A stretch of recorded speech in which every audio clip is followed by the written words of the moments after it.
alamin natin ang iba pang detalye ng larong yan. Kasama si mobile journalist Merymon Reyes. Merymon, kakaiba ito ha? Yes, Pops J. Naglalaro ka ba ng Roblox? Yes. Yes, Pops J. Kasi sa cellphone pa lang, kahit sino pwede nang maglaro nito. And ang mangyayari lang dito, free lang siya. Ida-download mo lang yung pinaka-app, tapos magsa-sign up, gagawa ka ng account mo. And ano ba yung Roblox na yan? Sa mga hindi familiar, no? Gaya ko. Interactive game kasi siya, Pops J. So pwedeng kahit marami tayong magkakaibigan, gagawa lang tayo ng accounts natin. Tapos may mga papasukin lang tayo doon na games. Parang simulation. Magkikita-kita tayo doon. So pwede tayong maglaro all together. So in return, dito sa Roblox Quiapo, pare-pareho tayong nasa Quiapo mismo. Alright, bakit Roblox naman ang napili nilang klase ng laro para i-depict ang pista ng Nazareno? Gaano katagal nila ito dinevelop? Nung pinakasinimula nito, 2020, ang una nilang naging project dito, yung Marian doon. Pero yung Marian Festival. Pero Pops J, kasi inabot sila ng around 1 month para doon sa translasyon the next year. Pero kasi itong Roblox, isa ito sa mga laro na pwede mong i-modify. Readily available siya and accessible na kahit na sino, pwede kang gumawa ng sarili-sarili mong mga venues. May mga sikat nga ngayon na palaruan ng mga from movies.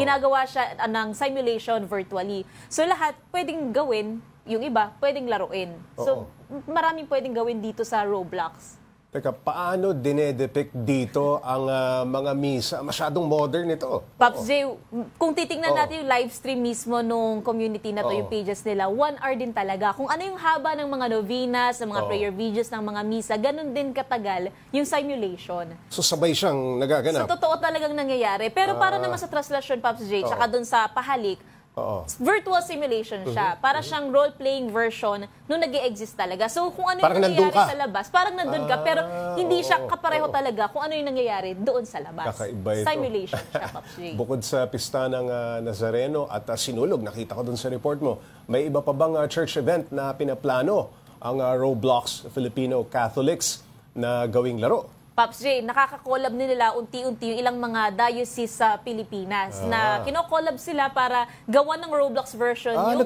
simbahan, yung mga parokya nila. Yes.